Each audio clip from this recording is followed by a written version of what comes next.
बिस्मिल्लाहिर्रहमानिर्रहीम सल्लल्लाहु अलैहि वसल्लम। अस्सलाम वालेकुम क्लास 10। उम्मीद है आप सब खैरियत से होंगे। आज हम करेंगे एक्सरसाइज 3.2। तो आज हम इस एक्सरसाइज को कम्प्लीटली तौर पर सॉल्व करेंगे। एक्सरसाइज 3.2 का क्वेश्चन नंबर 1 है, from the following matrices identify unit matrices, row matrices, column matrices and null matrices. यहाँ पे कुछ मैट्रिसेस दिए हुए हैं और इनमें से हमने पहचान करनी है, आइडेंटिफाई करना है कि कौन सा यूनिट मैट्रिक है, कौन सा रो, कौन सा कॉलम और कौन सा नल। तो सबसे पहले तो आपको इन चारों मैट्रिसेस का पता होना जरूरी है इस क्वेश्चन को करने के लिए। तो सबसे पहले हम समझ लेते हैं कि ये जो यूनिट मैट्रिसेस है ये किसे कहते हैं। यूनिट मैट्रिक का दूसरा नाम आइडेंटिटी मैट्रिक भी है। आइडेंटिटी मैट्रिक और यूनिट मैट्रिक्स ये दोनों एक ही कैटेगरी के मैट्रिक्स हैं। यूनिट मैट्रिक का दूसरा नाम आइडेंटिटी और आइडेंटिटी का दूसरा नाम यूनिट मैट्रिक। अब ये कौन सा मैट्रिक होता है, इनको साथ में अंडरस्टैंड भी कर लें और साथ ही साथ ये डेफिनेशन भी याद कर लें, क्योंकि ये डेफिनेशंस भी बहुत ही इंपॉर्टेंट हैं पेपर के पॉइंट ऑफ व्यू से। फर्स्ट क्वेश्चन है हमारा कि हमने आइडेंटिटी और यूनिट मैट्रिक क्या होता है। A scalar matrix is called an identity और unit matrix if all its main diagonal entries are one. जो इसका मेन डायगोनल है ना वो 1 हो और उसके अलावा बाकी तमाम एंट्रीज 0 हों। ये देखें यहाँ पे मेन डायगोनल हमारा क्या है 1, बाकी एंट्रीज 0। जैसे 1 का मतलब ही यूनिट होता है। जैसे ये देखें P इज इक्वल टू 1, तो सिर्फ 1 का होना भी यूनिट को, इकाई को एक होने को जाहिर करता है। ठीक है, तो इसका मतलब अगर किसी मैट्रिक में सिर्फ 1 लिखा हुआ है तो वो यूनिट मैट्रिक या आइडेंटिटी मैट्रिक कहलाता है। और अगर इस तरह से हमारे पास मैट्रिक हो तो मेन हमारे पास जो डायगोनल है उसकी एंट्रीज 1 1 हो और बाकी एंट्रीज 0 0 हो, तो वो भी हमारा आइडेंटिटी या यूनिट मैट्रिक कहलाता है। जैसे ये वाले में देखें तो हमारे पास ये इस तरह से देखें तो डायगोनल में क्या है 1 1 1 और बाकी सारी एंट्रीज 0 0। तो ऐसा मैट्रिक क्या कहलाता है, यूनिट मैट्रिक कहलाता है। हम अब अपने क्वेश्चंस में देखते हैं क्या है कि इस कैटेगरी का कोई क्वेश्चन इनमें मौजूद है। ये देखें हमारे पास ए भी नहीं है इस तरह का, बी भी नहीं है। ये सी देखें, ये सी बिल्कुल इसी की तरह है ना। मेन डायगोनल एंट्री में क्या है 1 1, ठीक है, मेन डायगोनल एंट्री में 1 1 बाकी 0 0। तो फिर इस मैट्रिक को, सी मैट्रिक को हम क्या कह सकते हैं कि ये कौन सा मैट्रिक है, यूनिट मैट्रिक। चूंकि उसने यूनिट मैट्रिक का वर्ड यूज किया इसलिए हम यूनिट मैट्रिक्स इसको लिखेंगे, हम आइडेंटिटी मैट्रिक नहीं लिखेंगे। वैसे लिखा जा सकता है लेकिन उसने कहा है कि बताना है कि कौन कौन सा है, तो इस मैट्रिक का ये कौन सा मैट्रिक है इसके नीचे सिर्फ लिख देंगे कि ये यूनिट मैट्रिक्स है। अब आगे चलते हैं तो सेकंड हमारा है रो मैट्रिक्स है। तो अब रो मैट्रिक को समझते हैं कि रो मैट्रिक किसे कहते हैं। ये देखें जैसे इसके नेम से वाज़ेह है रो। जैसे हमने 3.1 एक्सरसाइज में भी रो पढ़ा था कि रो क्या होती हैं, जो हॉरिजॉन्टल फॉर्म में हमारे पास एंट्रीज होती हैं उनको रो कहते हैं। अब मैट्रिक्स हैविंग ओनली 1 रो, ऐसा मैट्रिक जिसके अंदर सिर्फ एक रो होती है उसको रो मैट्रिक कहते हैं। ठीक है, ये इसकी डेफिनेशन भी आप याद कर लें। ठीक है, ये भी बहुत अहम है रो मैट्रिक क्या होता है। ये देखें जैसे ए मैट्रिक है एक रो है, बी मैट्रिक है इसमें भी एक रो है, सी मैट्रिक है इसमें भी सिर्फ एक रो है। तो ये तमाम रो मैट्रिसेस है। अब अपने क्वेश्चंस में देखें, ये देखें फर्स्ट पार्ट है जो ए पार्ट, ये देखें एक ही रो है इसमें, तो इसको फिर हम क्या कह सकते हैं कि ये वाला मैट्रिक क्या है, रो मैट्रिक्स है। तो इस तरह हम डेफिनेशन उधर से पढ़ रहे हैं और साथ ही साथ हम देख रहे हैं कि किस किस कैटेगरी के हमारे पास यहाँ पे क्वेश्चंस मौजूद है। इस तरह का देखें कोई और क्वेश्चन यहाँ पे मौजूद है नहीं, इस तरह का कोई और क्वेश्चन यहाँ पे मौजूद नहीं है, तो लिहाजा ये क्या हो गया, रो मैट्रिक्स हो गया। यूनिट मैट्रिक्स भी आ गया समझ में कि जिसके मेन डायगोनल एंट्री में 1 1 हो और बाकी 0 0 हो। रो मैट्रिक जिसमें सिर्फ एक रो हो, ठीक है, उसको रो मैट्रिक। अब कॉलम मैट्रिक देखें, जैसे इसके नेम से वाज़ेह कॉलम मैट्रिक हमने प्रीवियस एक्सरसाइज में पढ़ा था, जो हॉरिजॉन्टल फॉर्म में, वर्टिकल फॉर्म में मैट्रिक्स एंट्रीज होती हैं उनको कॉलम कहते हैं। अब कॉलम क्या होता है, कॉलम मैट्रिक। अब मैट्रिक्स हैविंग ओनली 1 कॉलम, ऐसा मैट्रिक सिर्फ जिसमें एक ही कॉलम हो उसको कॉलम मैट्रिक कहते हैं। ये देखें एक ही कॉलम है, एक ही कॉलम है, एक ही कॉलम है, ठीक है, तो इस वजह से इनको कॉलम मैट्रिक। अब अपने क्वेश्चंस में देखें कि हमारे पास इस फॉर्म के अंदर क्वेश्चन मौजूद है, ठीक है, इस फॉर्म में देखिए ये भी नहीं है, ये भी नहीं है, ये भी नहीं है, ये देखें ये भी कॉलम की फॉर्म है, ये भी कॉलम की फॉर्म में, तो इसको हम क्या कह सकते हैं, कॉलम मैट्रिक, कॉलम मैट्रिक्स। ठीक है, क्योंकि इसमें सिर्फ एक ही कॉलम है। उसके बाद ये देखें इसमें भी सिर्फ एक ही कॉलम है, तो इसको भी हम क्या कहेंगे कि ये भी हमारा कॉलम मैट्रिक्स है। उसके बाद आगे कॉलम मैट्रिक भी हो गया, ठीक है। ये हमारा यूनिट मैट्रिक, ये हमारा रो मैट्रिक, ये हमारा कॉलम मैट्रिक। अब लास्ट पे है नल मैट्रिक। अब नल मैट्रिक को अंडरस्टैंड करते हैं। नल मैट्रिक का दूसरा नाम जो है वो जीरो मैट्रिक्स भी होता है, ठीक है। नल मैट्रिक को जीरो मैट्रिक्स भी कहते हैं। नल मैट्रिक जैसे इसके नेम से ही वाज़ेह है, नल मतलब जीरो होना। ऐसा मैट्रिक जिसकी तमाम की तमाम एंट्रीज जीरो होती हैं, उसको जीरो मैट्रिक या फिर नल मैट्रिक कहते हैं। ये देखें, जैसे ये जीरो है हमारा, ये बी वाला पार्ट देखें, ये बिल्कुल सेम इस तरह से है ना, सिर्फ जीरो हो तो उसे हम जो सा है वो जीरो मैट्रिक या नल मैट्रिक कहते हैं। अब आपके माइंड में आ रहा होगा कि यहाँ पे रो मैट्रिक में भी एक सिंगल मैट्रिक था और यहाँ पे भी एक सिंगल एंट्री थी, तो इसको हमने रो मैट्रिक क्यों नहीं कहा। कॉलम मैट्रिक में भी देखें इस तरह से एक ही लेटर था, तो इसको फिर क्यों नहीं कॉलम मैट्रिक कहा। उसकी वजह ये थी कि ये जीरो था। अगर ये जीरो के अलावा कोई नंबर होता तो फिर हम इसकी कैटेगरी चेंज कर सकते थे, लेकिन अगर एंट्री जीरो हो तो फिर वो जीरो होने की वजह से नल मैट्रिक की कैटेगरी में आ जाता है, ठीक है। तो इसलिए इसको हम फिर क्या कहेंगे, नल मैट्रिक कहेंगे। जब तमाम एंट्रीज, ये देखें हर एंट्री तमाम एलिमेंट्स मैट्रिक के अंदर जीरो होते हैं, उनको नल मैट्रिक बोला जाता है। जैसे ये देखें, तो ये क्या है, नल मैट्रिक्स, ठीक है। उसके बाद आगे देखें, ये डी वाला देखें, इसमें भी तमाम एंट्रीज 0 0 0 0 0 है, ये भी क्या हो गया, नल मैट्रिक्स, ठीक है।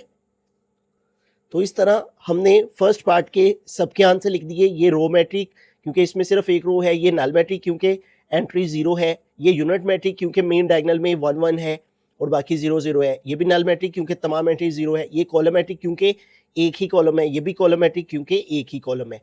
तो इस तरह अगर आपको ये चारों डेफिनेशंस इनकी आती होंगी और चारों को आपने अंडरस्टैंड कर रखा होगा, तो फिर आप इनको बआसानी आइडेंटिफाई कर पाएंगे कि ये किस कैटेगरी का। बिस्मिल्लाहिर्रहमानिर्रहीम। क्वेश्चन नंबर 2 है, identify type of the given matrices as row, column, square and rectangular matrices. तो यहाँ पे भी क्वेश्चन 1 की तरह हमने सिर्फ और सिर्फ मैट्रिक की जो कैटेगरी है उसको आइडेंटिफाई करना है कि मैट्रिक रो मैट्रिक है, कॉलम है, स्क्वायर है, रेक्टेंगुलर है। तो रो मैट्रिक तो हम पढ़ चुके हैं जिसमें सिर्फ एक रो हो, और कॉलम मैट्रिक भी हम पढ़ चुके हैं जिसमें सिर्फ एक कॉलम हो, ठीक है। तो पहले हम इन दोनों को आइडेंटिफाई कर लेते हैं ना कि इन मैट्रिसेस में रो और कॉलम कौन कौन से हैं। तो ये देखें, ये एक कॉलम है सिर्फ इसमें, तो लिहाजा ये हमारा क्या हो गया, कॉलम मैट्रिक्स हो गया, ठीक है। उसके बाद ये नहीं है, ये भी नहीं है, ये भी नहीं है, ये भी नहीं है, ये देखिए सिर्फ एक रो है, ठीक है। तो ये रो मैट्रिक्स हो गया। उसके अलावा देखें ये भी नहीं है, ये भी नहीं है। तो इस तरह इन तमाम क्वेश्चंस में एक रो एक कॉलम, तो ये कॉलम मैट्रिक, एक रो एक ये एक रो मैट्रिक, ठीक है। उसके बाद अब बात करते हैं दो नई कैटेगरीज जो आई हैं, स्क्वायर और रेक्टेंगुलर मैट्रिक। इनको अंडरस्टैंड करते हैं। जैसे इसके नेम से वाज़ेह स्क्वायर, स्क्वायर वो शेप होती है जिसकी तमाम साइड्स इक्वल होती हैं, ठीक है। जैसे ये 3 है, ये भी 3, ये भी 3, ये भी 3 सेंटीमीटर, तो ये एक स्क्वायर शेप बन जाती है। जिसका मतलब ये यहाँ पे इसका मतलब ये होता है कि जिसमें जितनी रोज हों उतने ही अगर कॉलम पाए जाएं तो वो एक स्क्वायर मैट्रिक कहलाता है। यानी अगर 2 रोज हैं 2 कॉलम है, 3 रोज हैं 3 कॉलम है, यानी ऑर्डर सेम हो, रोज इक्वल हों कॉलम के, तो वो स्क्वायर मैट्रिक होता है। और रेक्टेंगुलर मैट्रिक जैसे इसके नेम से वाज़ेह है, रेक्टेंगुलर शेप कौन सी होती है, जिसमें हमारी जो लेंथ है वो विड्थ के इक्वल नहीं होती। यानी लेंथ अगर 2 है तो विड्थ मुमकिन है 5 हो, इस तरह से ये 2 ये 5। तो अब देखें, जैसे इसके नेम से वाज़ेह है कि ऐसी शेप जिसकी लेंथ इक्वल नहीं होती विड्थ के, ठीक है। तो यहाँ पे भी इसका मतलब यही है, जब रोज जोन सी हैं वो अगर 2 हों, ठीक है, और कॉलम जोन से हैं वो 3 हों, या रोज 1 हो और जो कॉलम है वो 2 हों, यानी इक्वल ना हो, ठीक है। इसमें क्या है कि रो इक्वल हो कॉलम के, ठीक है, और इसमें रेक्टेंगुलर में क्या है, रो नॉट इक्वल टू हो कॉलम के, ठीक है। अब हम डेफिनेशंस भी पढ़ लेते हैं। एक तो ये हमने इस तरह से इसको अंडरस्टैंड कर लिया।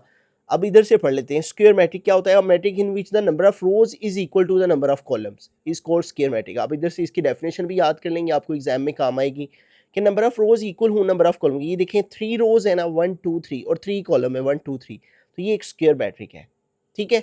और रेक्टेंगुलर मैट्रिक देखें, if the number of rows and number of column in a matrix are not equal, ठीक है। जैसे कि मैं बता रहा हूँ number of row not equal to number of columns. ये देखिए इसमें 1 रो है 2 कॉलम है, 1/2, तो देखें इक्वल नहीं ना है, तो ये क्या है, एक रेक्टेंगुलर मैट्रिक्स। ये देखें इसमें 2 रोज हैं और कॉलम कितने हैं 1, तो इसमें भी देखें इक्वल नहीं है। इसमें देखें रोज कितनी है 2, 2 बाय और कॉलम कितने हैं 1 2 3, तो इसमें भी देखिए 2/3, 2/1, 1/2, तो ये इक्वल नहीं आ रही रोज कॉलम के, तो ऐसी मैट्रिक को रेक्टेंगुलर मैट्रिक कहते हैं। अब ये वाला देखें, इसमें रोज कितनी हैं 2 और कॉलम कितने हैं 2, देखें 2/2 आ गया ना, सेम रोज सेम कॉलम, तो हमने पढ़ा सेम रोज सेम कॉलम क्या होता है, नंबर ऑफ रोज इक्वल हो नंबर ऑफ कॉलम के, तो वो एक स्क्वायर मैट्रिक होता है, तो इसको हम क्या लिखेंगे, स्क्वायर मैट्रिक्स। ठीक है, अब थर्ड वाले में देखें, इसमें 2 रोज हैं, ठीक है, और कॉलम कितने हैं 1 2 3, तो देखें इक्वल नहीं ना है, तो ये फिर क्या है, एक रेक्टेंगुलर मैट्रिक है, रेक्टेंगुलर मैट्रिक्स। ठीक है, अब ये देखें इसमें भी 2 रोज हैं 2 ही कॉलम है, तो ये भी क्या है, स्क्वायर मैट्रिक है। ठीक है, नंबर ऑफ रोज इक्वल है नंबर ऑफ कॉलम्स के, तो ये स्क्वायर मैट्रिक और रेक्टेंगुलर मैट्रिक दरअसल एक दूसरे के ऑपोजिट ही है। ठीक है, स्क्वायर मैट्रिक्स। आगे देखें, ई वाले में देखें 3 रोज हैं और 2 कॉलम है, यानी 3/2 है। ठीक है, तो number of rose number of column के इक्वल नहीं है, तो ये भी फिर क्या है, रेक्टेंगुलर मैट्रिक है, रेक्टेंगुलर मैट्रिक्स। ठीक है, ये हम कर चुके हैं। इसमें देखें रोज कितनी है 3 और कॉलम कितने हैं 1 2 3, तो देखें number of rose number of column equal है, तो हमने पढ़ा अगर इक्वल हो तो क्या होता है, स्क्वायर मैट्रिक होता है। तो लास्ट वाला देखें, रोज कितनी है 3 और कॉलम कितने हैं 1 2 2, तो number of rose number of column के इक्वल नहीं है ना, तो इसलिए ये क्या होगा, फिर रेक्टेंगुलर मैट्रिक होगा।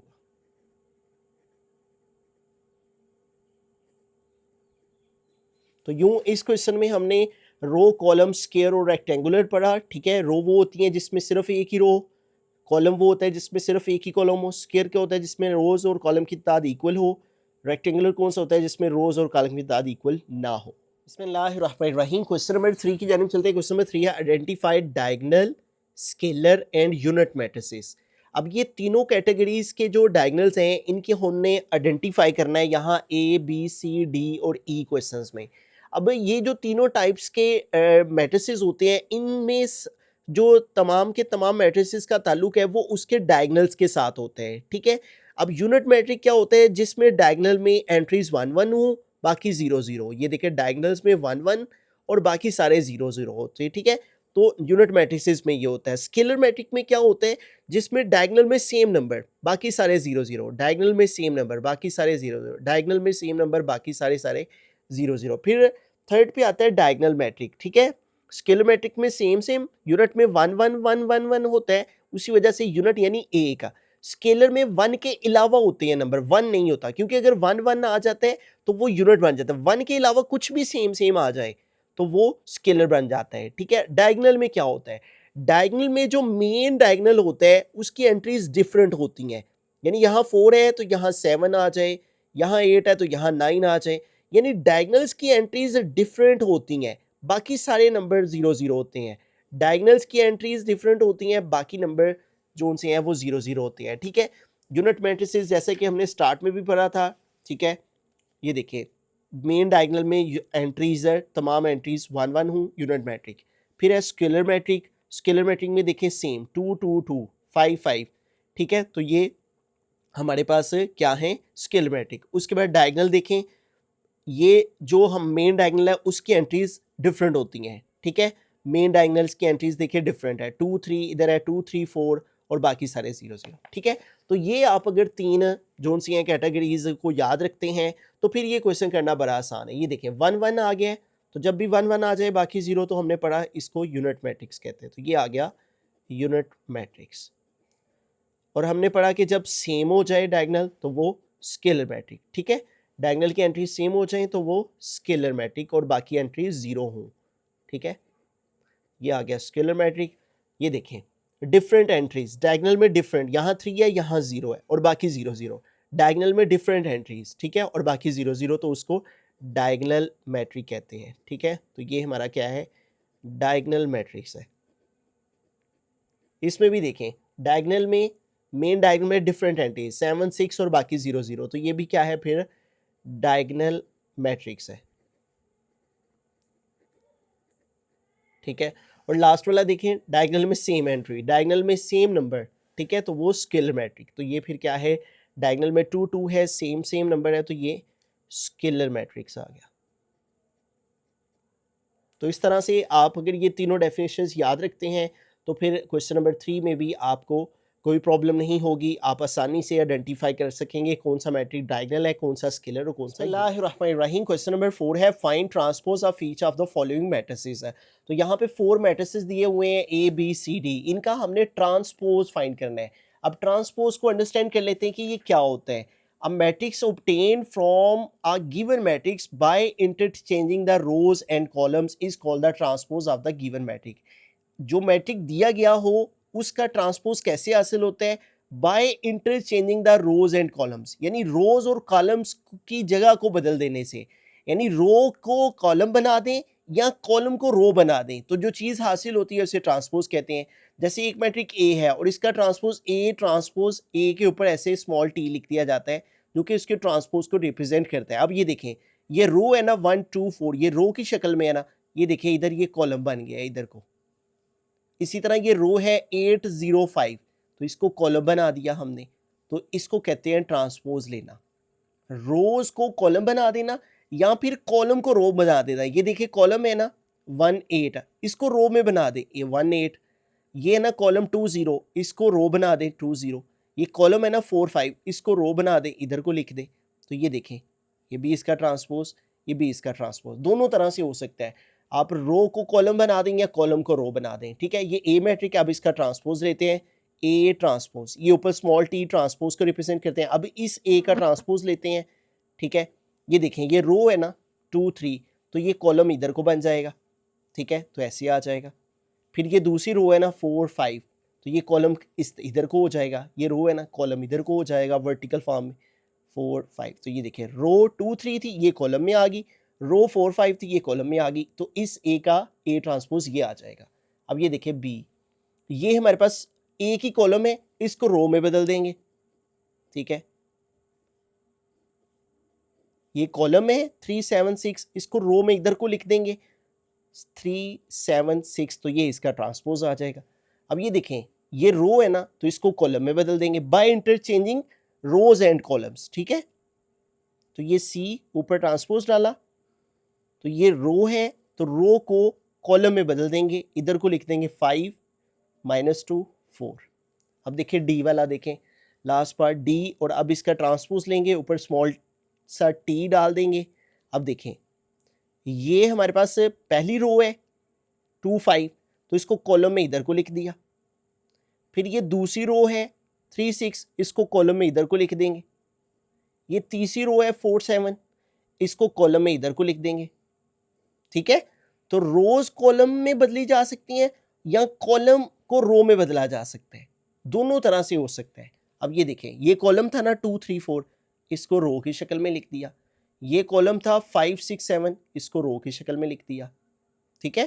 तो रो को कॉलम में लिख दें या कॉलम को रो में लिख दें, दोनों तरह से जो चीज़ हासिल होती है उसे ट्रांसपोज कहते हैं। बिस्मिल्लाहिर्रहमानिर्रहीम। क्वेश्चन नंबर 5 है find negative of the following matrices. तो यहाँ पे ए बी सी 3 मैट्रिसेस दिए हुए हैं, इनके हमने नेगेटिव मैट्रिक्स फाइंड करने हैं। तो बड़ा ही सिंपल क्वेश्चन है ये भी आपको शॉर्ट क्वेश्चन में पूछा जा सकता है। नेगेटिव ऑफ अ मैट्रिक क्या होता है? The negative of a matrix A का नेगेटिव मैट्रिक ऑब्टेन्ड होता है by multiplying each of its element by -1।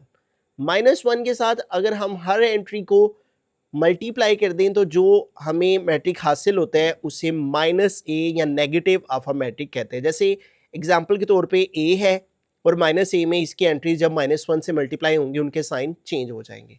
अब देखिए ये a मैट्रिक है ना, तो इसका अब हमने -a निकालना है, तो आप क्या करेंगे, इन सारी एंट्रीज के साइन बदल देंगे। वेरी सिंपल, -1 के साथ जब इसको मल्टीप्लाई करेंगे तो माइनस माइनस प्लस 3 1 जार 3 आ जाएगा, -3 या +3 हो गया। जीरो के साथ साइन का कोई चक्कर नहीं होता। जब -1 को 5 से मल्टीप्लाई करेंगे तो -5 1 जार -5 हो जाएगा। -1 को 6 के साथ मल्टीप्लाई करेंगे तो -6 हो जाएगा। ठीक है, आपने जस्ट साइन बदल देने होते हैं नेगेटिव मैट्रिक में। -3 है +3 है, +5 है -5 है, +6 है -6 है, जिसका साइन शो नहीं होता उसका प्लस होता है, और ज़ीरो के साथ कोई साइन भी जोन सा है वो नहीं लगाया जाता है। अब बी है, इसका नेगेटिव मैट्रिक फाइंड करना है, तो बी के साथ माइनस का साइन लगाया। अब इन सारी एंट्रीज के साइन बदल दें।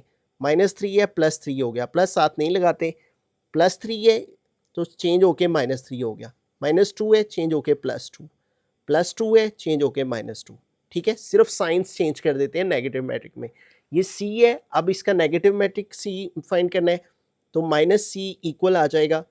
देखिए -9 है ना, तो +9 हो जाएगा, +1 है ना, साइन नहीं शो हो रहा तो प्लस है, चेंज होके माइनस हो गया।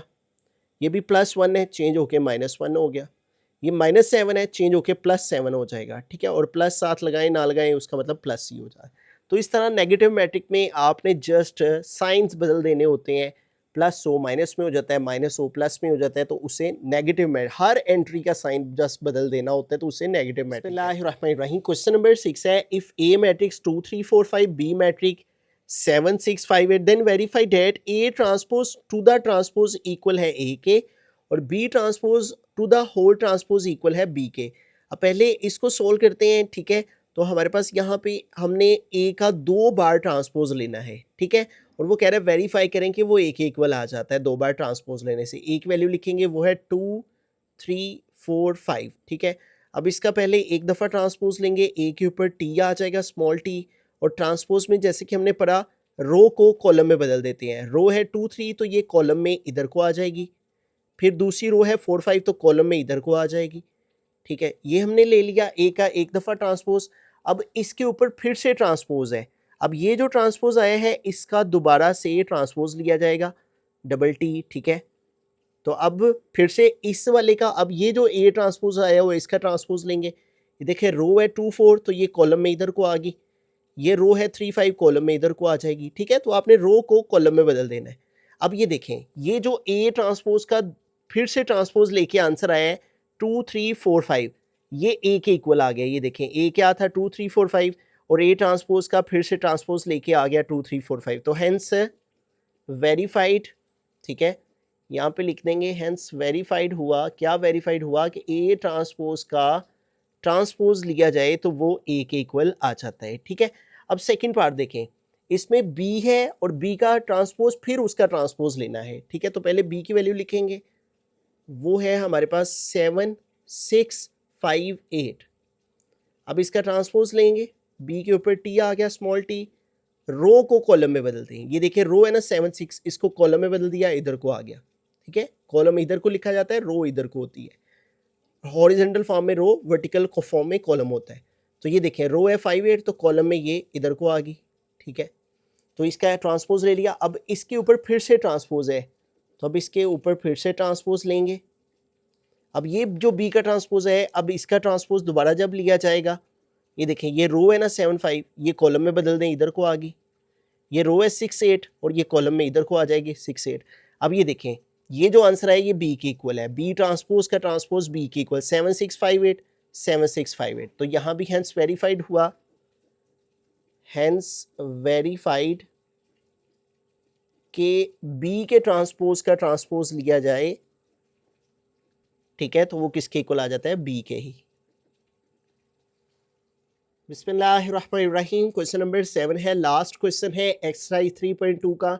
शो डेट एल मैट्रिक दिया हुआ है इज अ सिमेट्रिक मैट्रिक। कहते हैं शो करें कि ये एक सिमेट्रिक मैट्रिक्स है। अब सिमेट्रिक मैट्रिक क्या होता है इसको अंडरस्टैंड कर लेते हैं। वैसे भी इसकी डेफिनेशन भी आप याद कर लें एग्जाम के पॉइंट ऑफ व्यू से। A square matrix A is called symmetric matrix. एक ए मैट्रिक जो कि स्क्वायर हो वो सिमेट्रिक मैट्रिक तब होता है if it is equal to its transpose. अगर उसका ट्रांसपोज लिया जाए तो वो मैट्रिक वही आ जाए जो वो असल था। ठीक है, जैसे ये देखें एक मैट्रिक है 2 3 3 4 और इसका जब ट्रांसपोज लिया जाए गया तो फिर से वही आंसर आ गया है जो कि ये असल मैट्रिक था 2 3 3 4। यानी मैट्रिक का ट्रांसपोज लेने से दोबारा से वही मैट्रिक बन जाए जो मैट्रिक की वैल्यू है, तो उसे हम कहते हैं कि फिर वो मैट्रिक सिमेट्रिक मैट्रिक है। तो यहाँ पे भी हमें जो एल मैट्रिक दिया हुआ है इसका जस्ट हमने ट्रांसपोज लेना है।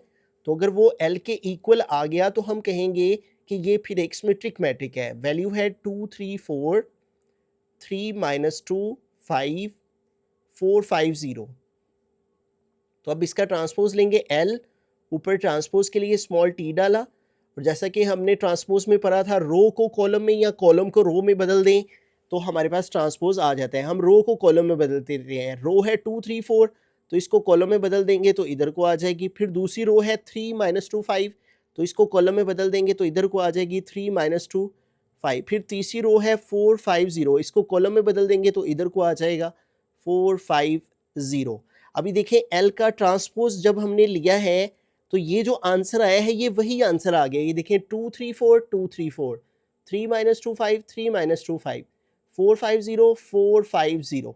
ठीक है, तो L का ट्रांसपोज लेने से आंसर L के इक्वल आ गया है, लिहाजा हम कह सकते हैं सो L एक क्या है, सिमेट्रिक मैट्रिक है। L is a